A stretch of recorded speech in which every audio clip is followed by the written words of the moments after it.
The funeral feast. The Ilvari were a people of silence. Long-lived, tall as trees with skin that shimmered like carved pearl, they spoke rarely and mourned longer than most civilizations lived. When death came, the Ilvari withdrew into stillness, fasting 3 days, their halls echoing only with the weight of absence. So when the human cargo vessel Soul's Bargain stumbled, half lost and running on patched engines, into Ilvari space, it was less an intrusion than an accident of fate. Captain Mara Yates, whose crew had already survived 2 engine fires and a micrometeor storm, bowed low when the Ilvari invited them to witness a sacred mourning ritual for Elder Thalen, a leader whose lifespan had touched 7 centuries. Mara promised her crew would respect their customs. The Ilvari expected reverent silence. Stillness. Nothingness. But humans had their own way of grieving.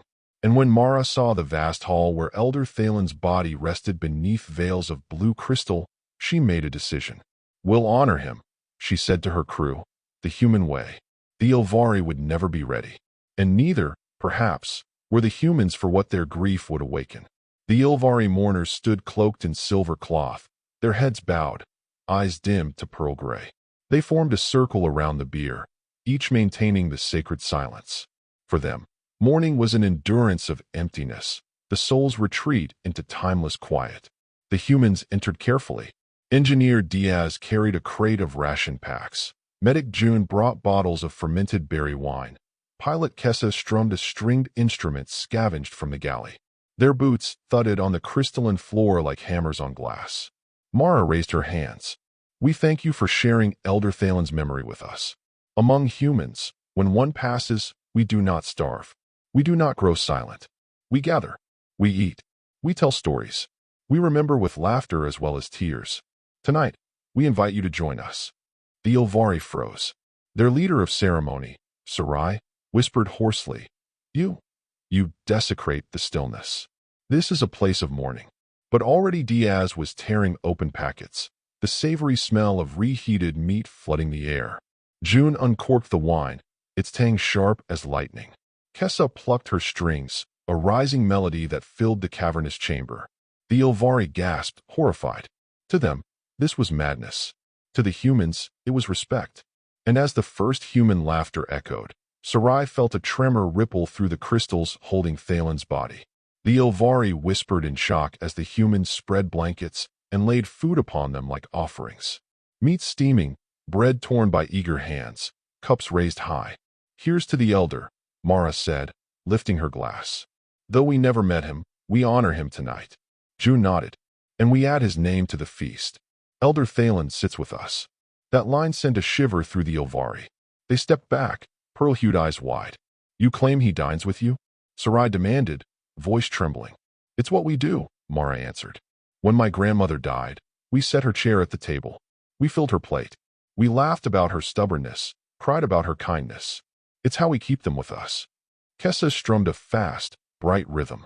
Humans sang, a raucous, off-key chorus that carried grief and joy interwoven. The Ilvari pressed their hands to their chests in horror. To them, this was not reverence, but violent noise.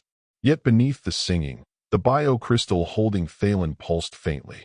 Once, twice, like a heart refusing to stay still. And then a whisper, faint as breath. "Who calls me?" Sarai staggered back, staring at the crystal bier. "No, it is impossible. The stillness holds him. His essence is gone." But Mara felt it too, a vibration thrumming in her bones, like standing near a storm. Her crew didn't pause. They told stories now, not of Thalen, whom they had not known, but of their own dead. Diaz raised his cup. "To my brother, who picked fights with dockhands twice his size." June laughed through tears. "To my mother, who burned every meal but sang like heaven." Kessa strummed softer, voice breaking. "To my son, who never saw the stars but dreamed of them every night." Their grief was raw, chaotic, and alive. Laughter tangled with sobs. Food passed from hand to hand like communion. The Ilvari trembled, unable to look away. Never had they seen mourning so wild, so uncontained. It was barbaric, yes, but it was also fierce, unyielding. And the crystal pulsed again, brighter. Within, a silhouette shifted.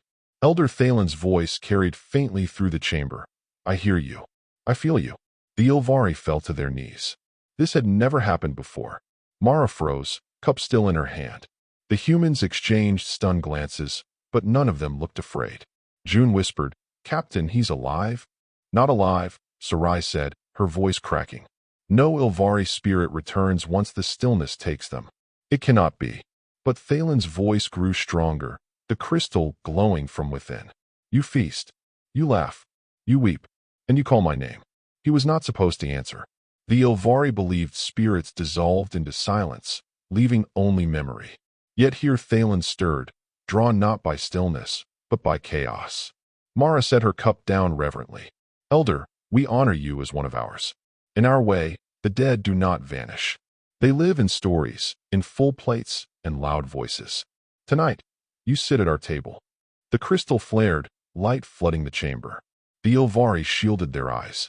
"I will sit," Thalen answered. "I will linger. I will not leave."